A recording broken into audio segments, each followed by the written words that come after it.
Hello and welcome to Stronghold Crusader Mechanics 101. This series goes over some of the basic Stronghold Crusader mechanics, such as height advantage and unit stances and movement types. Today we're going to kind of split it up a little bit. We're actually going to cover 3 or 4 different topics at once and just how they interact. It's all about popularity, tax, and rations. If you want more information on this video or any other video I've got, feel free to ask in the comments below, or if you have any ideas of your own, again, let me know in the comments below, or head along to my Twitch stream. I do stream every weekend, twice a weekend. Get along there and ask me live. I'm happy to field questions while I'm on. Let's get into it. Most of you guys should know what popularity is and how it works, as it is the core mechanic in the game. You kind of can't really play very well without at least some understanding of it. However, I'm just going to quickly summarize it just for those who may be new or maybe don't fully understand it and have missed a couple of things. Basically, your popularity is a number anywhere between 0 and 100. If it's above 50, you are going to be gaining workers up until your housing limit, of course. If it's below 50, you will be losing workers all the way down to 4 minimum workers. And the further away you get from that 50 number, that midpoint, the further away from that you are, the faster you will gain or lose workers. You get popularity via various different means. You have it giving extra rations, you can bribe, you can use good things, you get religion, you can get fair coverage. All these give you positive popularity.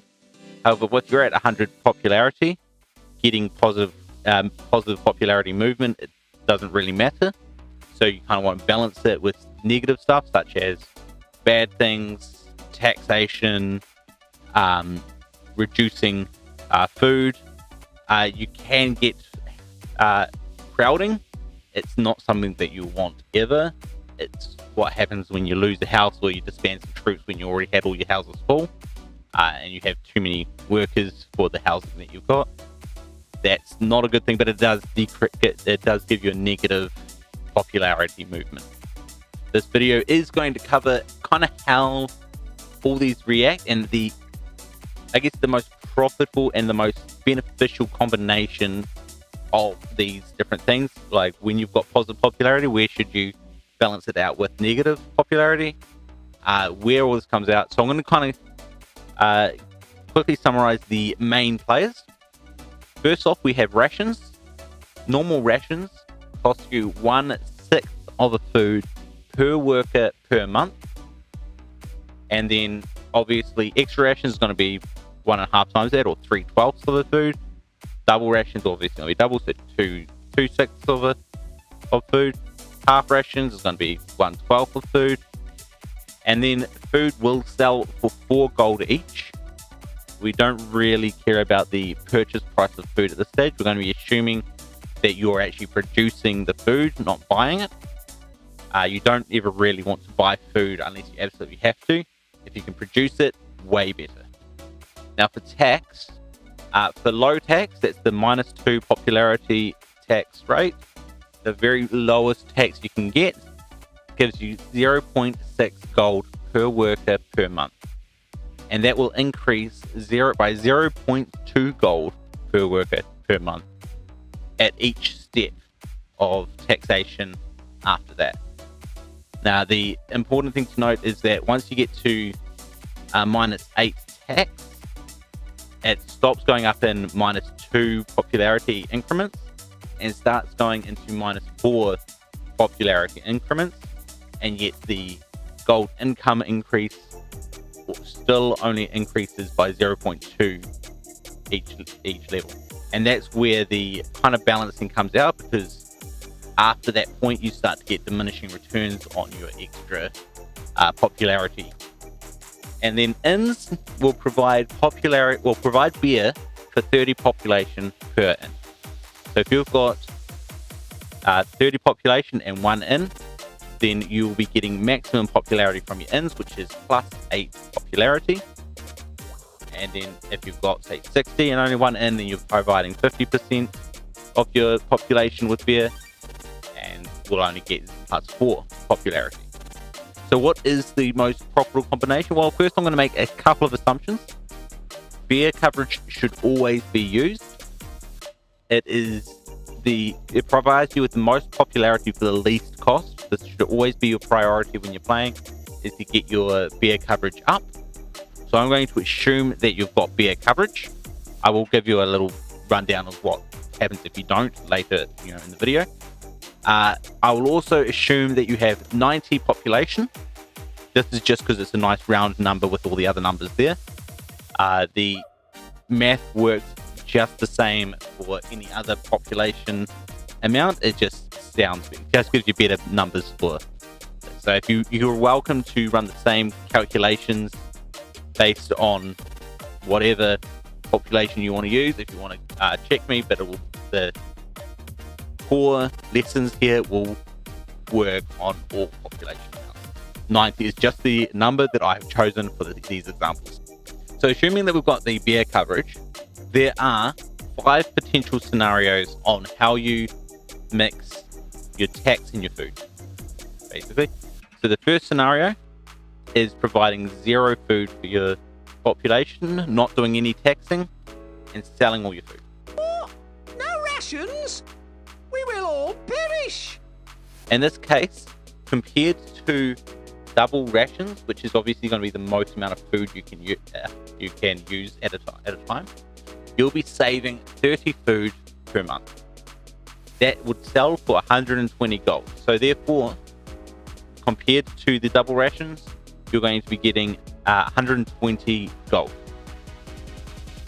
from not giving any rations. Scenario number 2 is half rations and -4 tax. These rations are meager. We want more. This will save you 22.5 food per month compared to double rations, which will sell for 90 gold. Added to this, you would get 0.8 gold per worker per month from tax, which multiplies out to 72 gold from taxes. Add those together, and scenario 2 gives you 162 gold per month. In scenario 3, we've got normal rations, -8 tax. These taxes are unjust. Which will save you 15 food per month compared to double rations, which you can sell for 60 gold, and you get 1.2 gold per worker per month, which adds up to 168 gold per month. Scenario 4 is extra rations, giving you +4 popularity, and using -12 in tax. These high taxes are a joke. They're half this in the castle next door. This will save you 7.5 food per month compared to double rations, which is going to sell for 30 gold. Plus, you're going to make 126 gold from taxes, which is 1.4 gold per worker per month. These add up to 156 gold per month for scenario 4. In scenario 5, our final scenario, is double rations and -16 tax. We demand lower taxes now.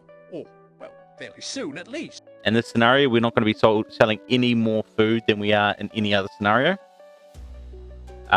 So there is no extra food value in this. The tax is going to be 1.6 gold per worker per month, which multiplies out to 144 gold for scenario 5. As you can see, the scenario 3 is the most efficient combination with 168 gold per month. That is the normal rations and -8 tax option. What happens when we include other popularity sources? Well, we can either increase or decrease popularity, and they'll obviously happen differently, but we can use our math that we've already gone over to compare. So when we're adding popularity, to balance it, we need to increase negative popularity there, either by reducing rations or increasing tax. Now, so if we can compare decreasing rations is the gold difference in food sale between scenario 3 and scenario 2, which is 30 gold. And we're going to compare that to the tax income of scenario 3 and scenario 4, which is going to be 18 gold difference. So when you're getting extra positive popularity from somewhere, say religion or good things, then you will want to reduce rations to make up for it. If you're going to add negative popularity sources, such as bad things, then we need to figure out where the positive popularity is going to come from. Either we are going to increase rations, or we are going to decrease tax. So to do this, we can compare the food gold difference between scenarios 3 and 4, which again is 30 gold difference. Compare that to the tax difference between scenarios 2 and 3, which is going to give you 36 gold. Obviously, you want the lesser number in this case, so you are going to be increasing rations if you use extra negative popularity. Now, what if, for whatever reason, you don't use beer? I'm going to judge you a little bit, but not only a little bit. Again, beer really should be being used. However, if you don't use it, what are your options? Well, then we're going to look at scenario 3, and we get to basically decide which value we get. Either we're going to go with normal rations and no tax, which goes for 60 gold compared to double rations, or we're going to go to double rations and get the -8 tax, which is going to be giving us the 108 gold from taxes without any income from food. So obviously you see here that in this case, you'll want to go to double rations and get that extra tax. Now, if we actually want to boil all this down to kind of one kind of catch-all rule, which doesn't always work, but based off the math here, we can see that if you want the most efficient gold producing castle, you should set your taxes to -8 popularity tax, and then set your food level to balance whatever other popularity you have going on. So if you've got popularity left over, then you can decrease your food. If you've got negative popularity after that, then you can increase your rations to make up for it. Of course, once again, this is assuming you have enough food to support this. Do not buy food if you don't have to. You should be reducing rations before you start buying food, if you can. Thanks guys for hanging around to the end of the video. Hopefully you found this bit helpful. If you did, don't forget to like and subscribe to the channel so you know when more videos are going to come out. If you have any ideas on what else I can cover, don't feel free to come along to Twitch and ask me live. If you want to jump into a multiplayer game, we're always looking for new players, so come along. Catch you guys next time. So, a pikeman will not kill a maceman. However, it will stay alive longer, keep the fight going longer to allow more slingers standing behind to shoot into the maceman.